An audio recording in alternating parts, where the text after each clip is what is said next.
Hello, and welcome back to Owens Bay. In today's episode, I thought I'd try something a little different. I've been getting the sense that the episodes are maybe getting a bit too rushed as I try to pack way too much content into each episode. And because of that, a lot of content is being edited out, and I thought maybe try a solution here where I focus in on a much smaller area of the map and give it much more attention.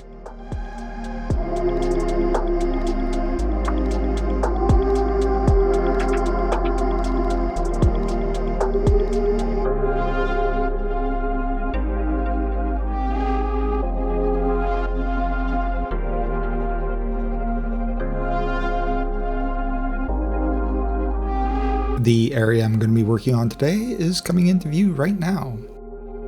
That narrow strip of land right along the waterfront directly below us, and the neighborhoods immediately adjacent to it.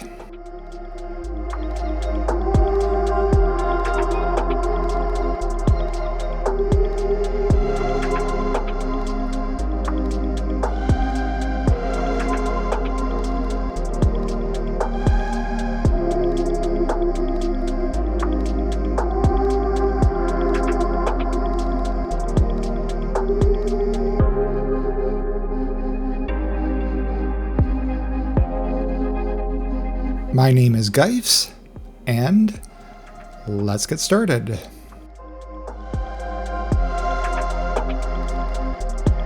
Okay, before we start our episode, just finish up some stuff from last week's episode. I had a couple of really good suggestions here for a name for this small town.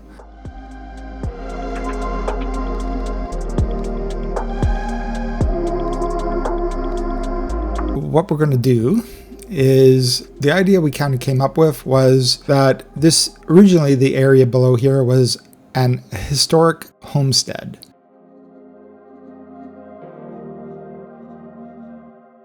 The Miller family had lived in this area for generations and had a very extensive farm here. Unfortunately, during the 1980s, the historic farm burnt down.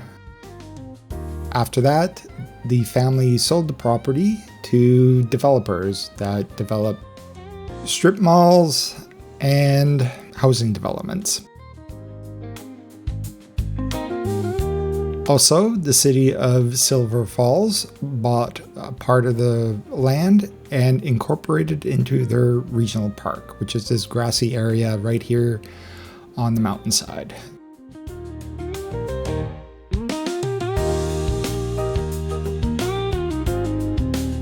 And this little community will be known as Miller's Lake.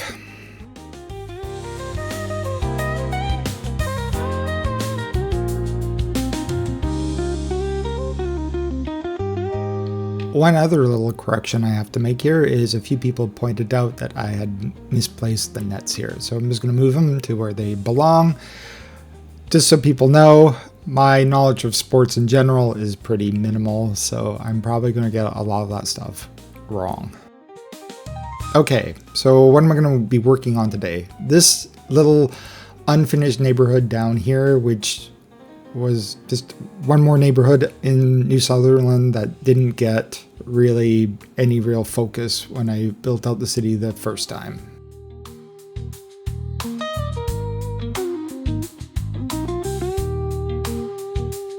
What am I going to do? Well, you can sort of see here, I kind of started off to the right on the left hand side there. There's that what looks like a port area. And that was kind of like my initial thinking was this would be where the port was. That didn't happen. Obviously, we put the port on the other side of town. Good way to explain this, when the railroads were being built in the area, this is actually somewhat common to the area. The railroads, like we're talking about like the 1890s, that kind of time frame. One common practice to the railroads would be to suggest that the main station and rail yard would be in one location and quietly buy up property in a location where they were actually planning to build it, which would cause people to buy the land, assume that this was the area that was going to build up, this was going to be the town center. People would buy land here, and then at the very last moment, they would change the location of the station, the rail yard, and all that. And then all of a sudden, this is kind of like an area that is kind of orphaned, and people are left holding the bag, so to speak. That's kind of the story here.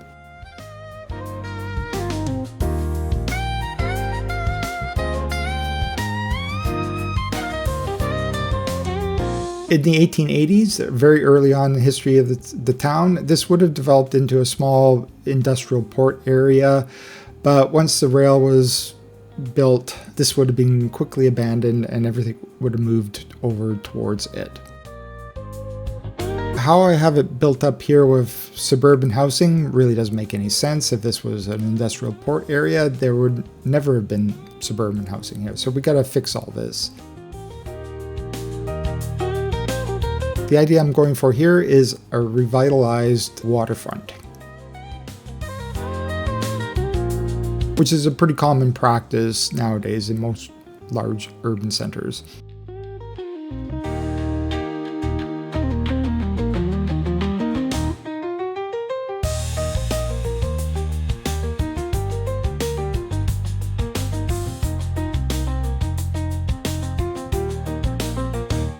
I am making a few alterations to the waterfront here. I want to include a bit of a beach area. New Sunderland doesn't have a beach. This isn't going to be a particularly big beach. New Sunderland isn't really known for its expansive beaches. This is pretty much it right below here.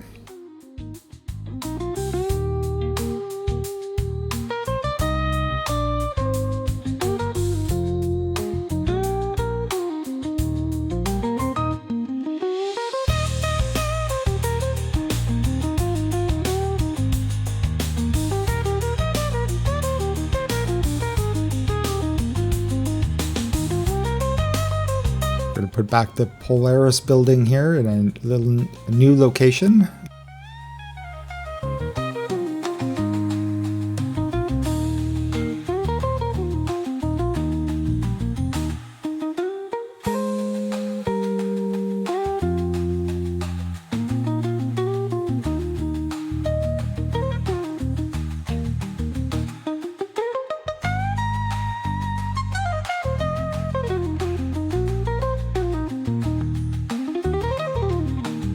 For our revitalized waterfront, I want to create a custom dock area. I'm going to be using some prop pillars here to create it.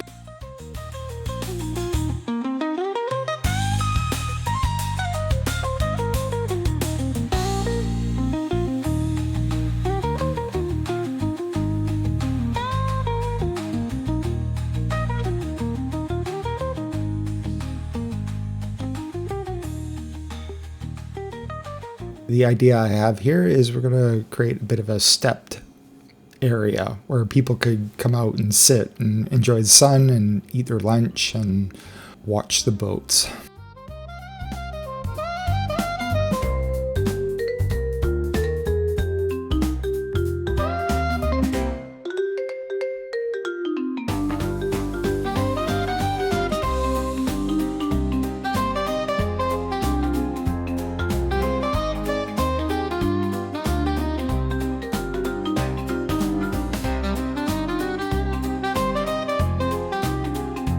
Immediately adjacent to the water, we're going to have a wooden dock.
Another feature I want to build here was a very long dock extending well out into the water.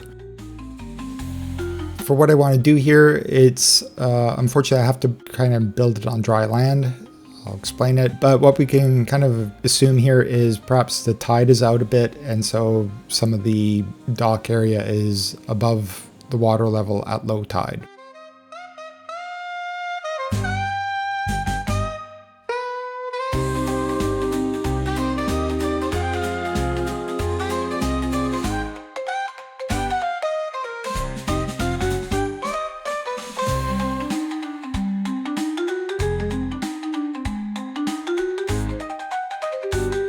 And I'm going to double it up just to make a wider dock or pier here.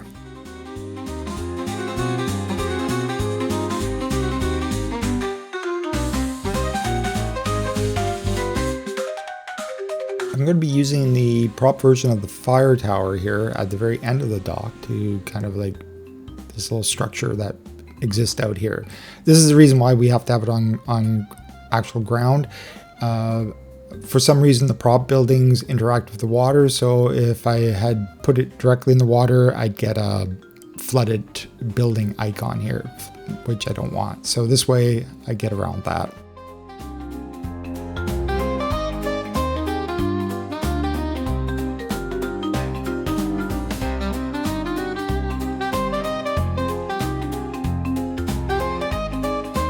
This isn't going to be a particularly big beach. Sandy beaches along the coastline here they exist, but they also are not that common. It really depends on what's around them.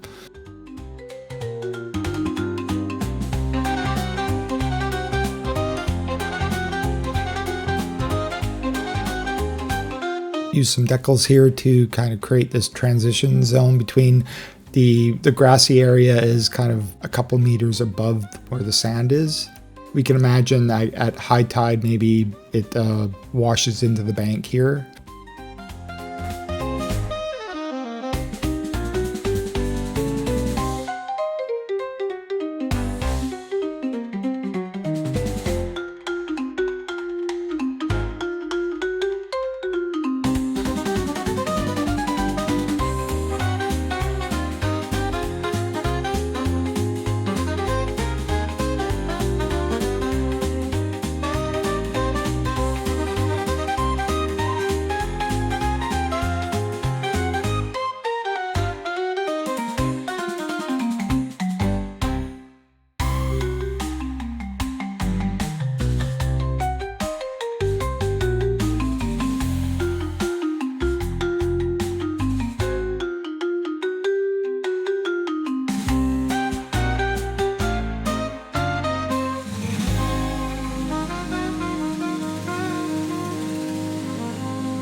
So a beach in the Pacific Northwest is certainly not a tropical beach, so it's a bit of a different aesthetic.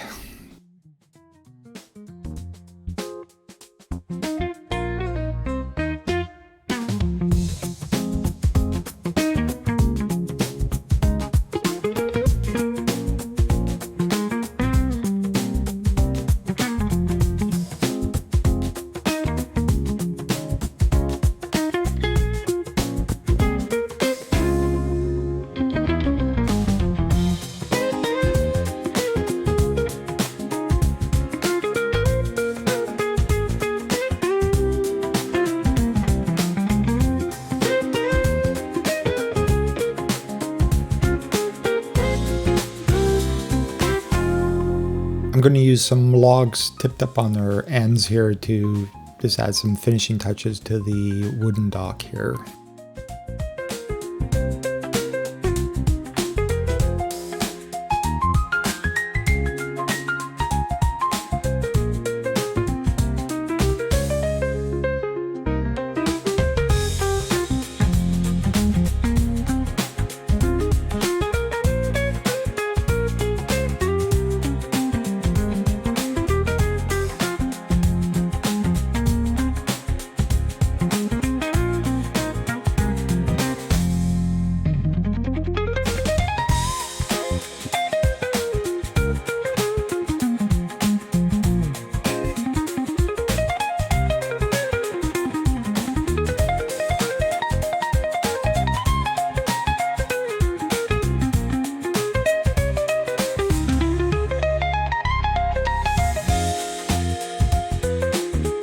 The construction of the pier here is pretty much exactly the same as I did over at Bosman's Botanical Gardens.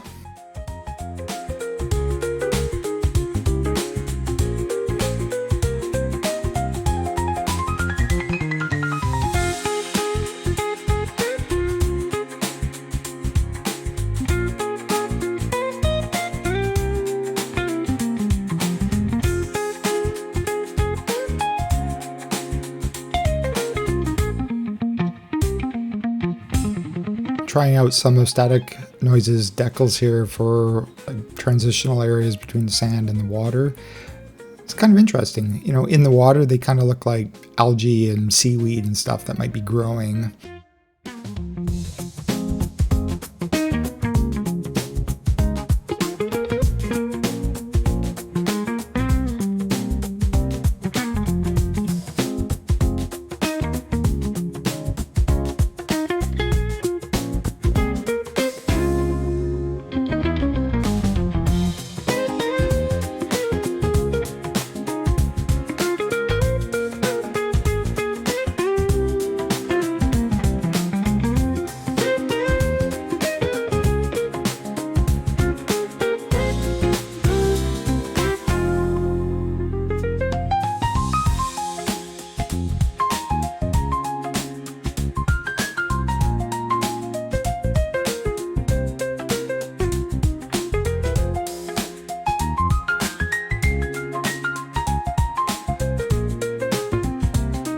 And no beach in the Pacific Northwest is complete without logs.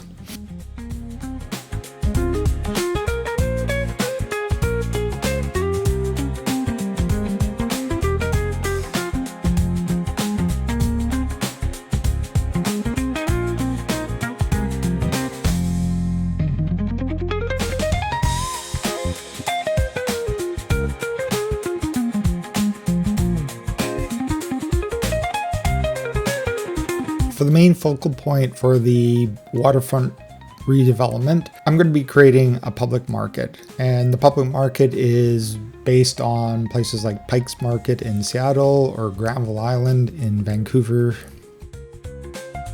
For this, I'm going to be using prop buildings. There's no way to create this any other way. And I need what looks like an old industrial building that's been converted into a public market. For the center section of it, I'm going to be using a cattle shed and some warehouse buildings for the lower sections.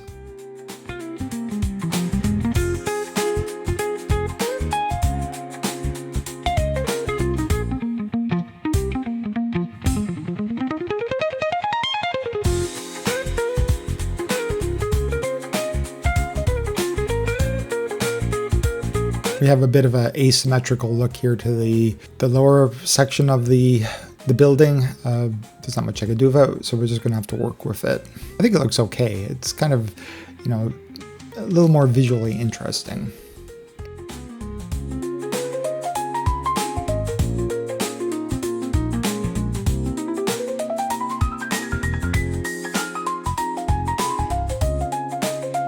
It's a pretty easy construction. It's like for building, it's nothing too complicated here.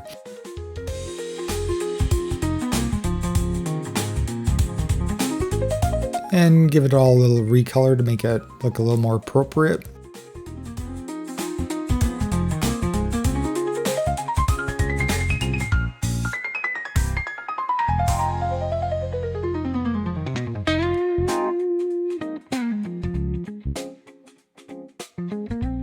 Of course, there's going to be some sort of plaza or park along the water here. We're going to change this park here into a plaza. Replace all the elements of the park with just paved surfaces.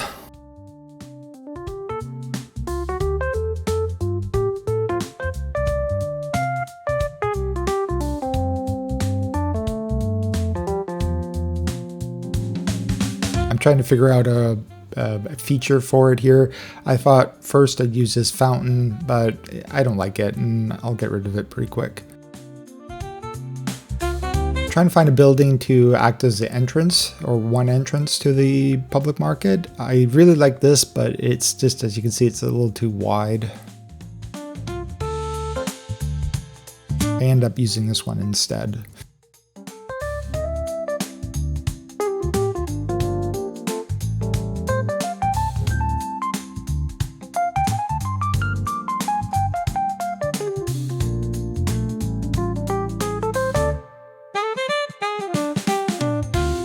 The urban promenade buildings here are perfect for redevelopment of this type, and I'm going to be using them quite extensively throughout the area.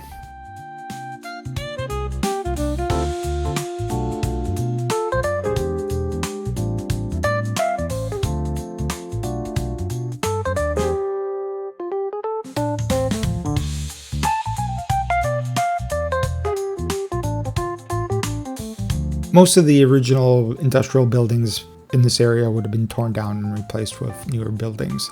The only historic building left here is the public market.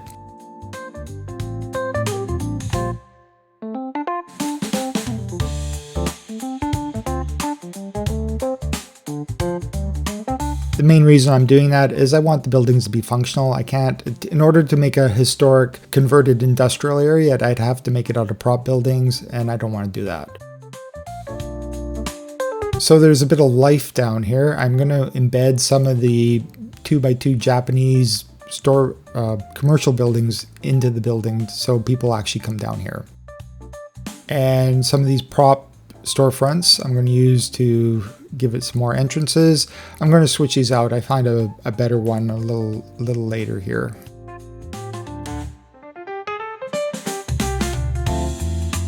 I'm not going to be showing all of this. I'm going to be putting in buildings, taking out buildings as I kind of like think through how I actually want this area to look. So the buildings here are going to move around and switch a few times.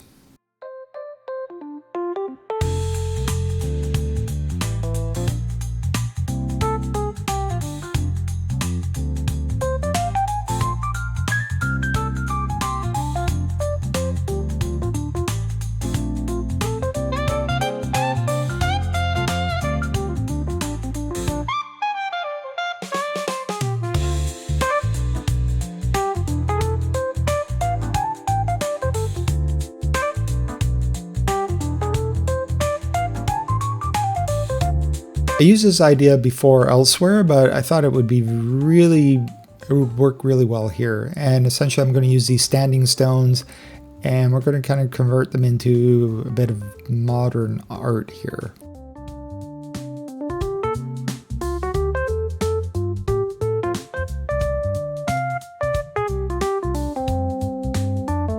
Just like that.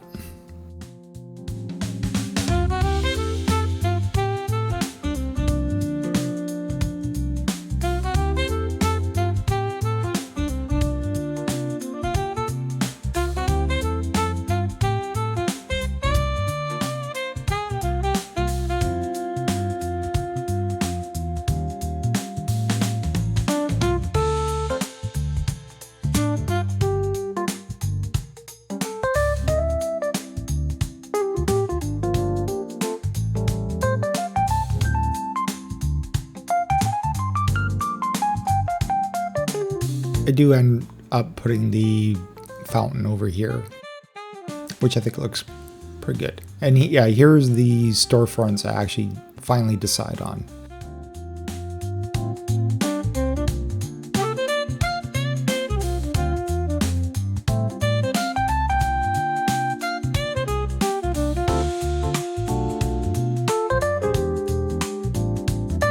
Now, having businesses embedded in it certainly does help for foot traffic, but the reality is this would be a major tourist attraction, and at the moment I don't have any good way of replicating that. So it's going to look a lot sparser than it should.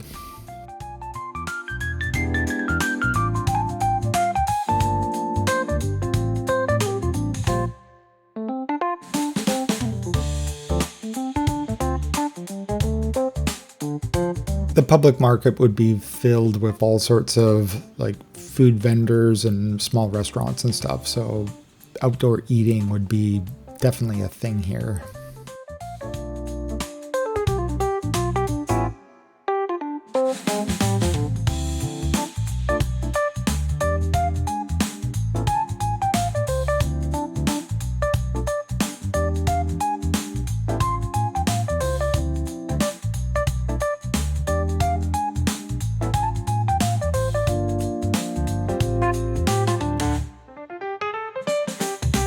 I wanted to include a bit of an outdoor market, like maybe perhaps a farmer's market. This is pretty small scale. I didn't really get into too much here. I thought I could draw an invisible path here to kind of encourage people to walk through here. Unfortunately, they don't seem to like this path, so nobody comes this way.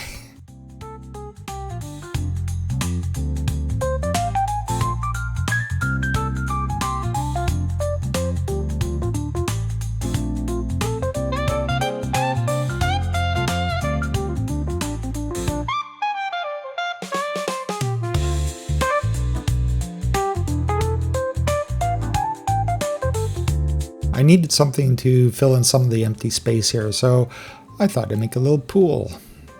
And we're going to create it out of fence segments. For this, you can't use net lanes. You actually have to use the actual pieces because I want to sink them into the ground and recolor them so everything matches.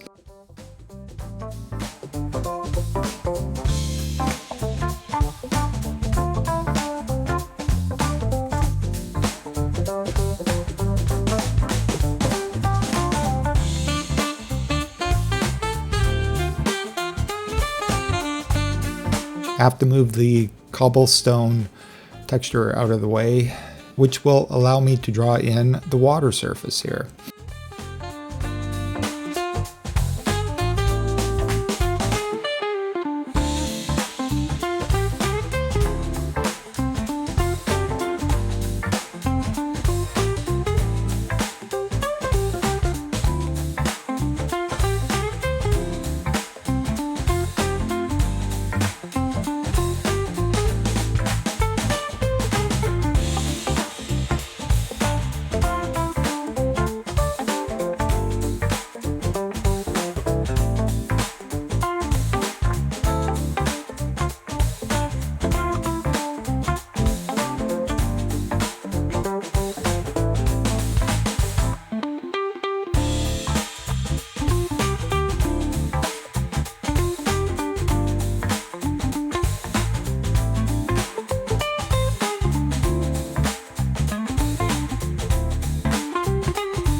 Using a net lane path here to create a bit of a walkway through along the beach area.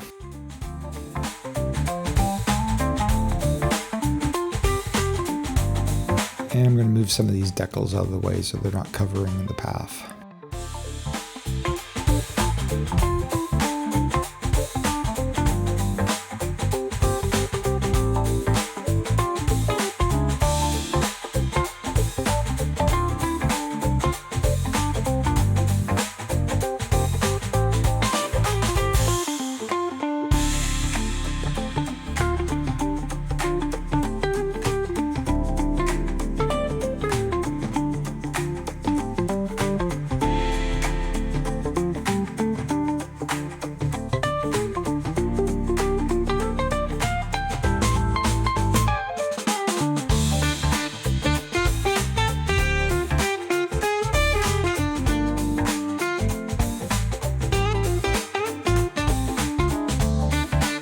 And in case anybody's interested, the depth waves still continue, like it's just nonstop. I don't know what's going on there, but it just seems to be no end to them.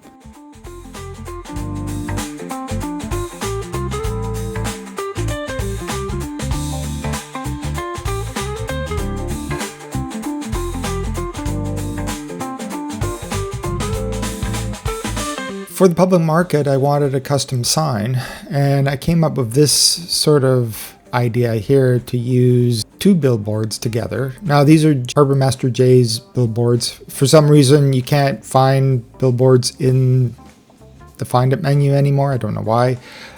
And to create a larger sign, I'm going to use 2 decals spread out over 2 billboards.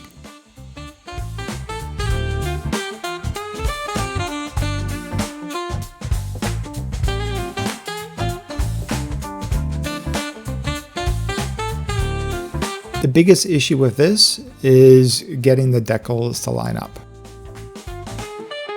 And now I have a nice public market sign.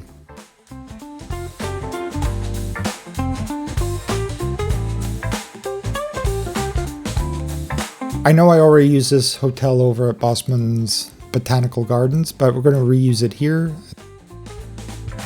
We are pretty close to Silver Falls here, so rich people, it could be at some point. These areas were also where a lot of rich people lived, but they've now been converted to trendy restaurants and hotels because they're right on the beachfront.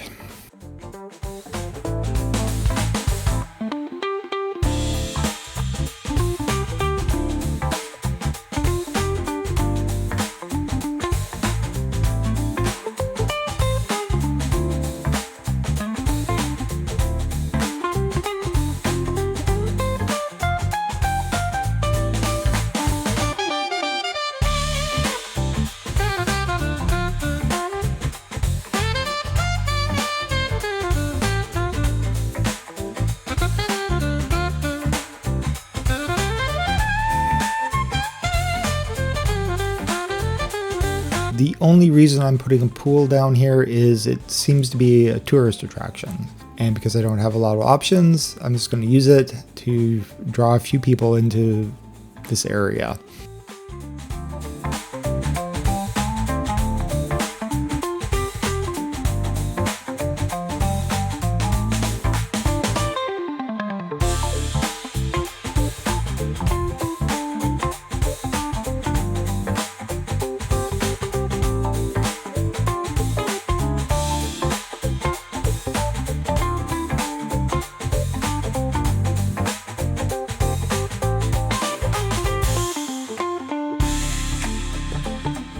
I put this very expensive hotel right here on right on the water. Unfortunately, it requires road access and the cars are driving on the pedestrian walkway, which won't work. So I have to move a few things around here to make room for a little alley road access for it.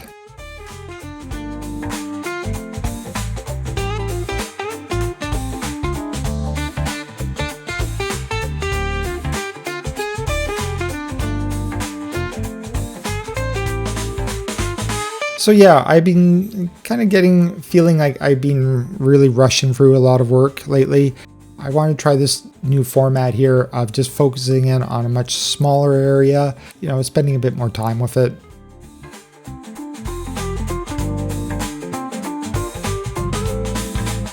And I think that might be important as I start to detail out more areas around New Sunderland, neighborhoods and stuff. I think they do need a bit more attention than what I've been giving them.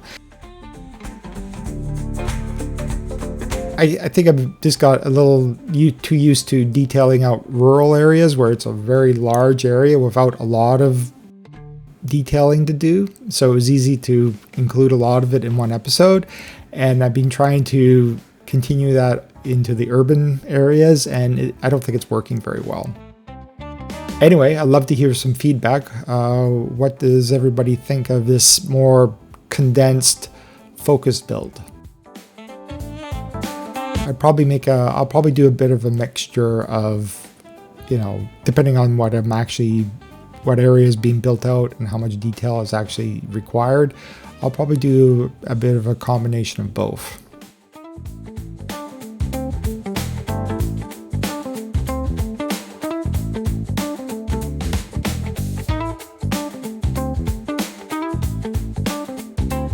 It's a bit of a jigsaw puzzle in here to kind of like get all the buildings to work together.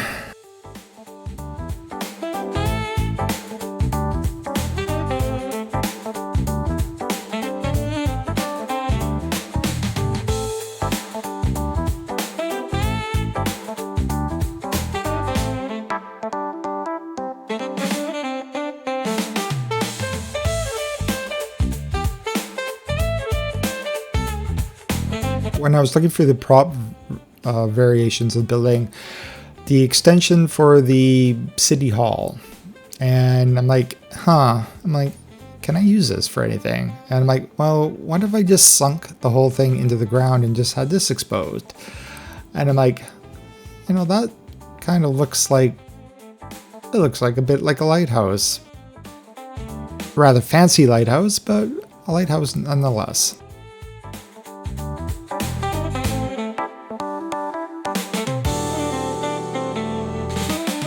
I'm trying to figure out how I could use it here because I'm not building a lighthouse anywhere. And I thought, well, maybe I'll just pop it over here to look at it for a little longer and see what I think of it. It's been there for the entire build, and I think it's just going to stay there now. Not a particularly useful location for a lighthouse. Quite happy I found that. That's pretty fun.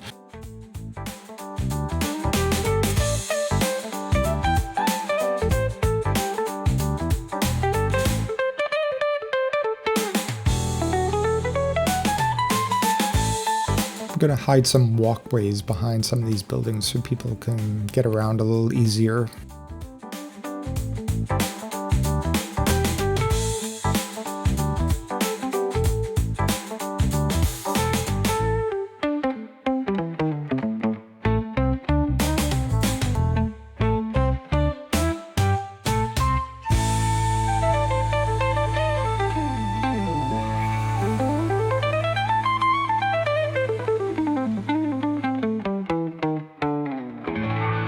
I have been noticing more performance issues with the game now that it's filling in a bit. I really lean into the detailing, especially with the trees and stuff, and it's hard to know for sure, but I think it's starting to take a bit of a toll on the simulation.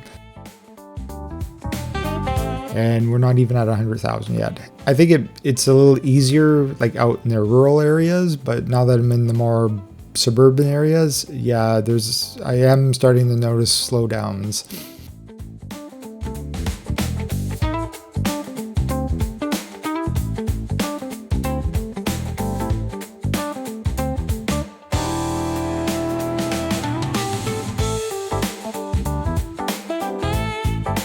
Of course, my goal here is not to build the largest city possible with the largest population. I'm going for, I'm focused on creating something like that feels like a unique location. So, priorities here are a little different.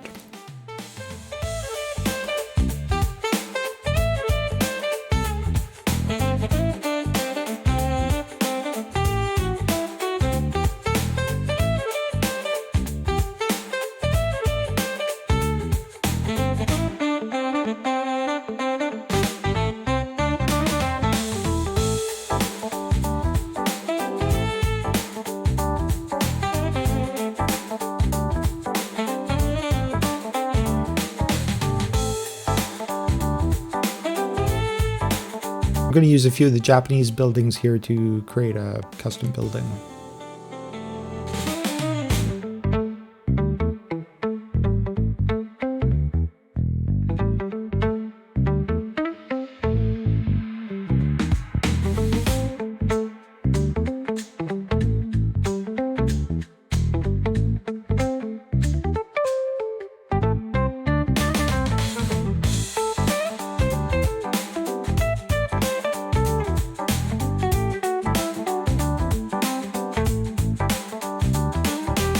I quite like it. It looks like something that was built back in the 70s.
I've already used this building in New Sunderland, but I'm going to use it again.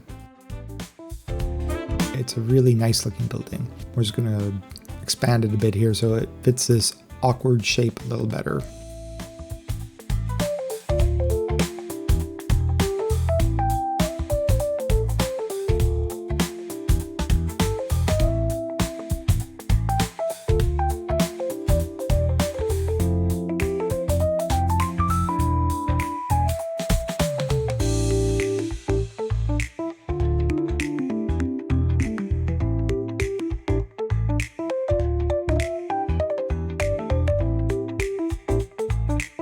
These are actually really nice buildings, especially if you take a bit of time to recolor them. They can look quite modern.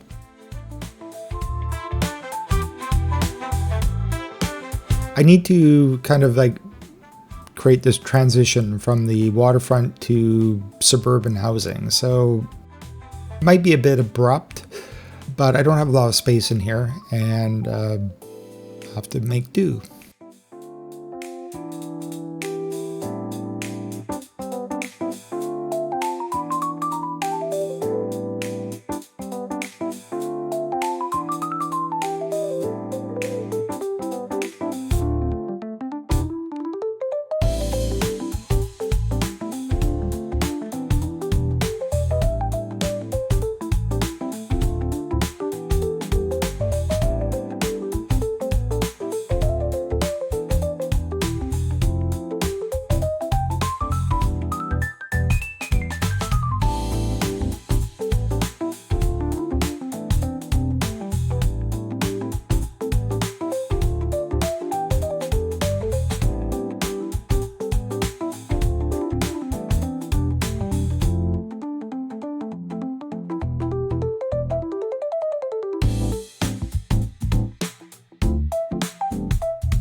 I really like this little house here. This is really a cool asset.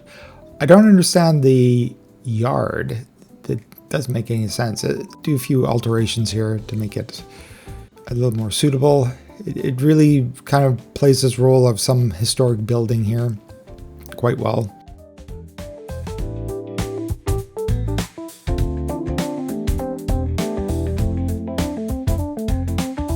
And I'm going to clean up these buildings here to change them into all like beachfront restaurants.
And one last final building here, big mansion, just before you enter the town of Silver Falls.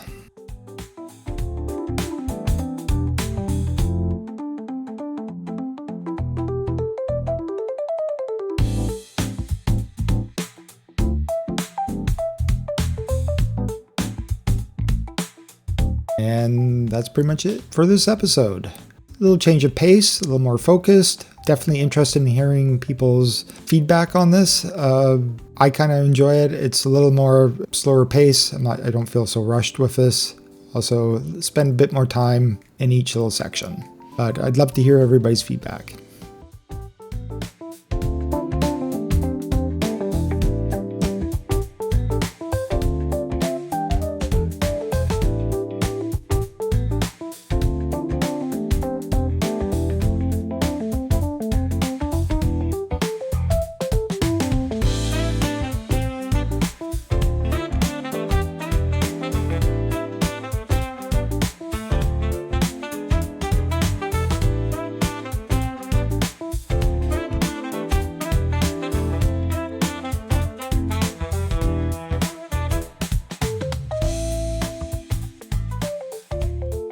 I do need a name for this area.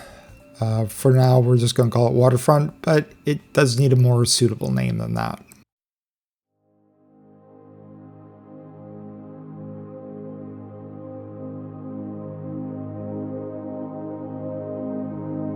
Anyway, I will see you all in the next episode.